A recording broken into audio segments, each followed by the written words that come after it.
Hi every one. இன்னைக்கு நம்ம பார்க்கக்கூடிய கான்செப்டை வந்து பார்த்தோம்னா ரொம்பவே ஒரு இன்ட்ரெஸ்டிங்கான ஒரு கான்செப்ட். அதாவது ஸ்பெரிக்கல் கெப்பாசிட்டர் அப்படின்ற ஒரு கான்செப்ட் தான். இது கேட்கறதுக்கு கொஞ்சம் வித்தியாசமா இருக்கு இல்லையா? Yes. So capacitance of an isolated spherical capacitor. இது வரைக்கும் நம்ம பார்த்தது என்ன அப்படின்னா, ஒரு பேரலல் கெப்பாசிட்டர் இருக்கு.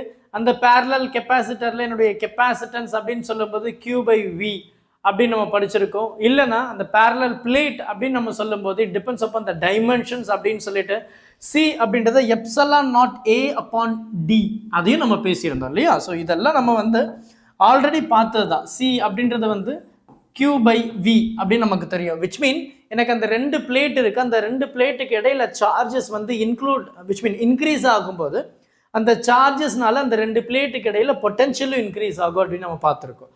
அப்போ அதில் நம்ம என்ன சொல்லியிருப்போம் அப்படின்னா, என்னுடைய Q charge is directly proportional to V. அப்போ அந்த இடத்துல அந்த டைரக்ட்லி ப்ரொபோர்ஷனாலிட்டி எடுக்கிறதுக்கு ஒரு கான்ஸ்டன்ட் ஆட் பண்ணியிருப்போம். That is your capacitance C. அப்போ Q அப்படின்றது CV அப்படின்னு நம்ம பேசியிருப்போம். அப்போ இந்த இடத்துல C அப்படின்றது Q/V. இதெல்லாம் நம்ம படிச்சிருக்கோம். அண்ட் அது மட்டும் இல்லாமல் என்னுடைய கெப்பாசிட்டன்ஸை எப்சலான் நாட் A/D இதையும் நம்ம ரொம்ப டீட்டெயில்டாக பேசியிருக்கோம். பேரலல் பிளேட்டில் ஒரு பாசிட்டிவ் சார்ஜஸ் ஒரு நெகட்டிவ் சார்ஜஸ் அப்படின்னு நம்ம பேசியிருக்கோம்ல. கெப்பாசிட்டர் அப்படின்னாவே அப்படிதான். அப்போ இது மட்டும் இல்லாமல் இதனுடைய எனர்ஜிஸும் நம்ம டிஸ்கஸ் பண்ணியிருந்தோம். எனர்ஜி நம்ம என்ன சொல்லியிருந்தோம்? Energy is nothing but 1/2 CV² சொல்லியிருந்தோமா? இல்லைனா இந்த சிக்கு பதிலாக நீங்கள் வந்து இந்த Q/Vயை சப்ஸ்டியூட் பண்ணலாம். இல்லை விக்கு பதிலாக இந்த CVயை சப்ஸ்டியூட் பண்ணலாம்.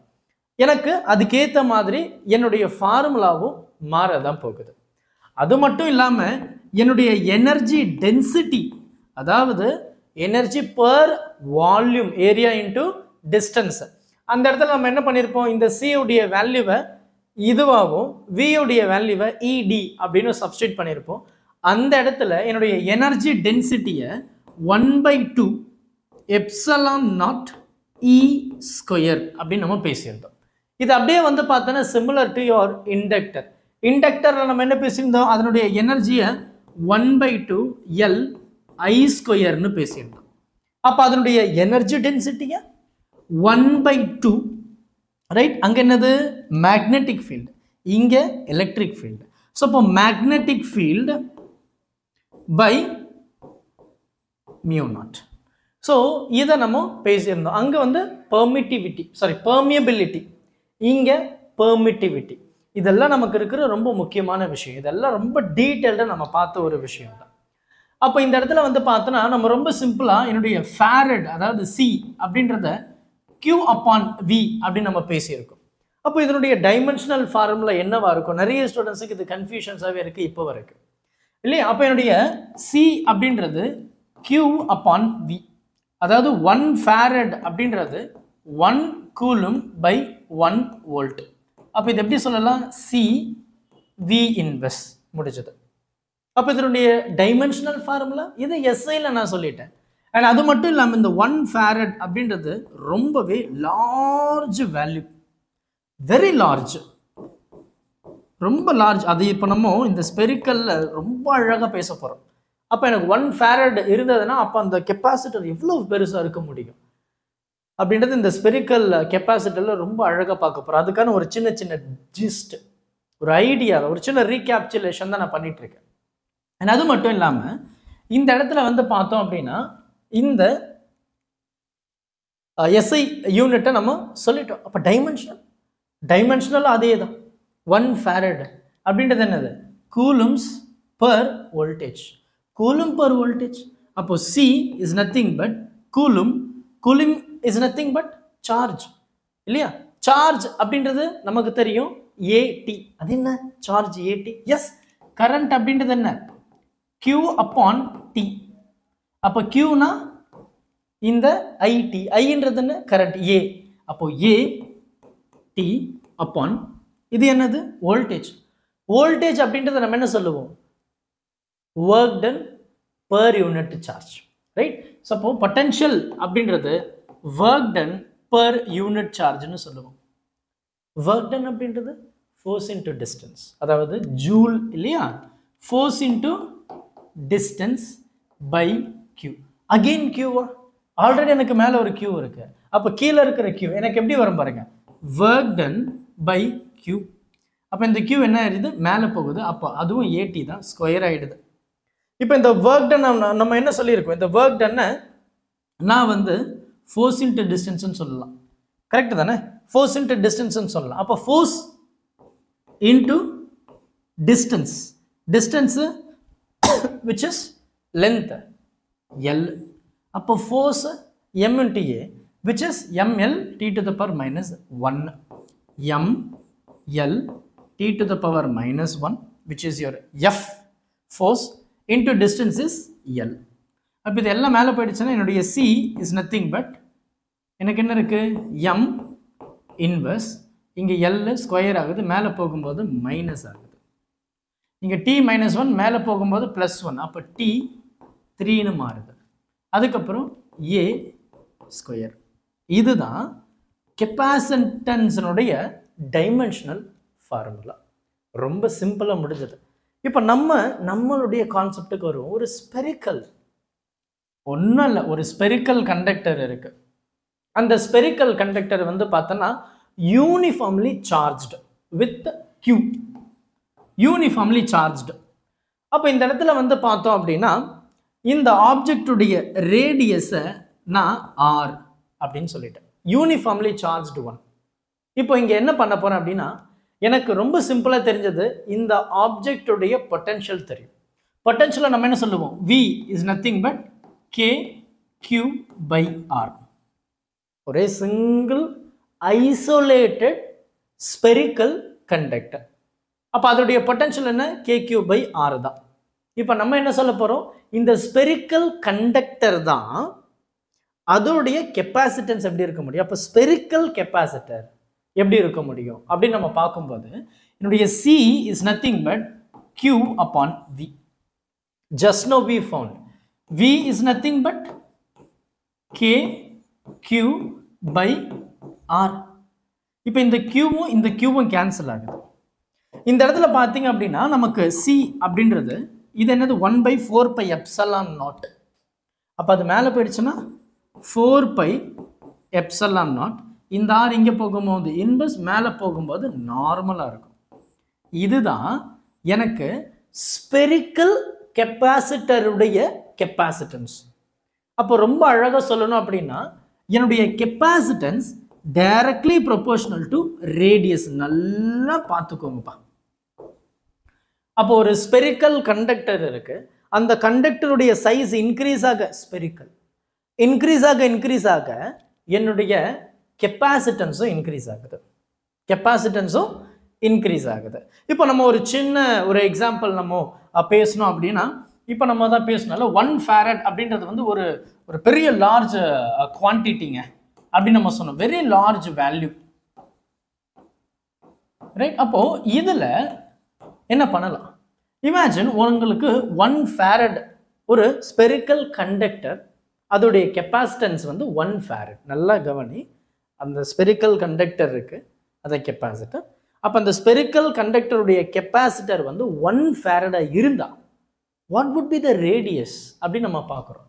அப்போ என்னுடைய C is nothing but 4 pi epsilon naught R. அப்போ என்னுடைய R radius is nothing but C upon 1/4 pi epsilon naught. இந்த C உடைய வேல்யூ நமக்கு 1 farad சொல்லியாச்சு.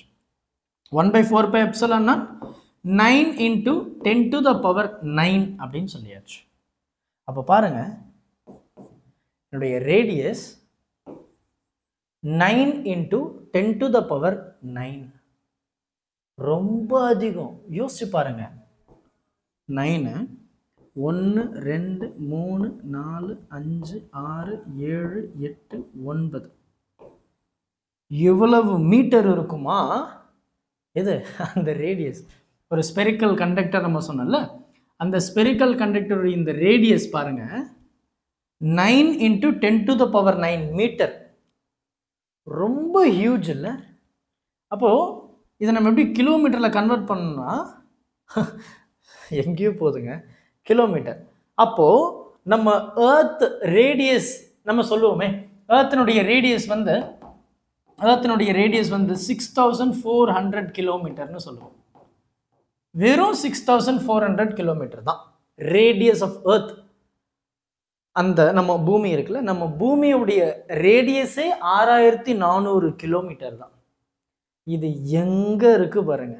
அப்போ நம்ம பூமியுடைய ரேடியஸை விட 1 ஃபாரட் ஆஃப் ஸ்பெரிக்கல் கண்டக்டர் இருக்குல்ல, அதோடைய ரேடியஸ் வந்து கிட்டத்தட்ட 1500 மடங்கு பெருசு.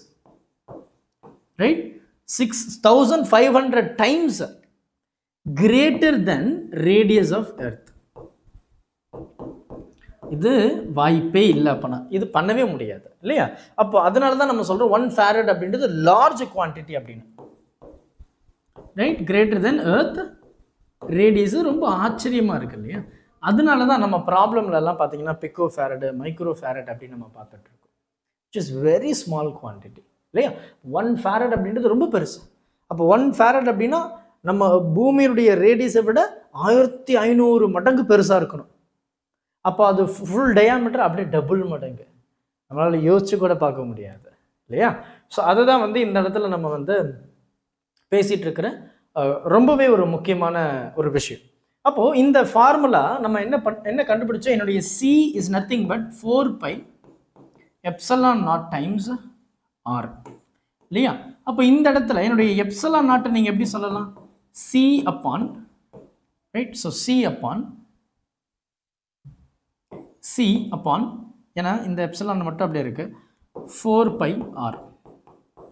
அப்போ C அப்படின்றது என்ன? Farad, radius metre. அப்போ farad per metre, farad per unit metre தான் உங்களோட எப்சிலான் நாட்டினுடைய SI யூனிட். நல்லா பார்க்கணும், farad per unit, small f தான் ஆக்சுவலி. ஃபாரட் பெர் மீட்டர் தான் உங்களுக்கு இந்த எப்சிலான் நாட்டுடைய வேல்யூ. ஆனால் நம்ம எலக்ட்ரோஸ்டாட்டிக்ஸில் படிச்சிருப்போம் epsilon naught is nothing but என்ன படித்தோம்? எனக்கு வந்து அந்த Q ஸ்கொயர் இல்லையா? So Q square is nothing but C square by எனக்கு 4π எப்சிலான், 4π போயிடும். எப்சிலான் எப்படி படிச்சு? F இங்கே வந்துருச்சு. Fனா என்னது? நியூட்டனு. இப்போ நியூட்டன் கீழே இருக்கு, மேலே படிச்சுன்னா இன்வர்ஸ். அடுத்து கீழே டிஸ்டன்ஸ் ஸ்கொயர் R ஸ்கொயர், மேலே படிச்சுன்னா M ஸ்கொயர் மைனஸ். இந்த யூனிட்டும் சேம் தான், சரியா? ஸோ அதையும் வந்து கொஞ்சம் கவனத்தில் வச்சுக்கோங்க. அப்போது நம்ம பேசின என்ன அப்படின்னா, என்னுடைய ரேடியஸ் ஆஃப் எர்த் வந்து கிட்டத்தட்ட 6400 கிலோமீட்டர் பூமியினுடைய ரேடியஸ். அப்போ பூமியினுடைய ரேடியஸ் வந்து 6400 கிலோமீட்டர் அப்படின்னு சொல்லும்போது இதனுடைய கெப்பாசிட்டன்ஸ் எப்படி இருக்க முடியும்? நீங்கள் ஜஸ்ட் டைரக்ட் சப்ஸ்டியூஷன் தான் இல்லையா? ஸோ 1/4π எப்சிலான் நாட் அப்படின்றது என்ன? 9 × 10 to the power. இது மேலே நியூமரேட்டரில் இருக்குது. அப்போ டினாமினேட்டரில் 1 divided by 9 × 10 to the power 9 into radius of earth 6400 இல்லையா? இப்போ நீங்கள் இதை மல்டிப்ளை பண்ணீங்கன்னா you get your approximate value to be 1 micro ஃபேரட்ல வரும். 711 மைக்ரோ ஃபேரட். அப்போ நம்ம எர்த் அதோடைய கெப்பாசிட்டன்ஸ் பார்த்தோம்னா இவ்வளோதான், 711 மைக்ரோ ஃபேரட். அப்போ என்னுடைய கெப்பாசிட்டர் வேல்யூ என்னுடைய ஸ்பெரிக்கல் கண்டக்டரை பொறுத்த வரைக்கும் எதை டிபெண்ட் பண்ணியிருக்கோம்? என்னுடைய ரேடியஸை டிபெண்ட் பண்ணியிருக்கோம். அதை தான் நம்ம இந்த இடத்துல தெளிவாக சொல்கிறோம். என்னுடைய capacitance directly proportional to radius, மற்ற எல்லாமே கான்ஸ்டன்ட் தான், ரைட்? ஸோ இதுதான் நமக்கு வந்து ஸ்பெரிக்கல் கண்டக்டர், அதாவது ஸ்பெரிக்கல் கெப்பாசிட்டர். ஸோ இது வந்து பார்த்தோன்னா ஹாலோ, நல்லா ஞாபகம் வச்சுக்கோங்க, ஐசோலேட்டட் ஸ்பெரிக்கல் கெப்பாசிட்டர், ஹாலோ இல்லை சாலிட் கண்டக்டர் இல்லை கெப்பாசிட்டர் அப்படின்னாலுமே இந்த ஃபார்முலாவை தான் நம்ம பயன்படுத்த போகிறோம். அடுத்தடுத்து கான்சென்ட்ரிக் ஸ்பெரிக்கல் கெப்பாசிட்டர் இருந்தால் எப்படி இருக்கும்? கான்சென்ட்ரிக். அதுக்கப்புறம் சிலிண்ட்ரிக்கல் கெப்பாசிட்டர் இருந்தால் எப்படி இருக்கும்? இது எல்லாத்தையும் நம்ம வந்து ஒவ்வொன்றா நம்ம வந்து பார்க்க போகிறோம், ரைட்டா? ஸோ இதுக்கு வந்து ஒரு சின்ன எக்ஸாம்பிளாக நீங்கள் வச்சுக்கோங்க. இதை நீங்கள் சால்வ் பண்ண முயற்சி பண்ணுங்கள். எனக்கு வந்து imagine you have your capacitor, right? Capacitor to be ஒரு 50 மைக்ரோ ஃபேரட். 50 மைக்ரோ ஃபேரட் இருக்கு. Try to find the radius. Radius என்னவா இருக்க முடியும், ரைட்டா? அப்போ அந்த கெப்பாசிட்டருக்கு நம்ம வந்து ஒரு 15 வோல்ட் கொடுக்குறோம் அப்படின்னா what would be the charge? அப்போது ரேடியஸ் கண்டுபிடிக்க போகிறீங்க, சார்ஜ் கண்டுபிடிக்க போகிறீங்க. கண்டுபிடிச்சிட்டு கமெண்ட் செக்ஷனில் ஷேர் பண்ண போகிறீங்க. Thank you. Help this with a smile.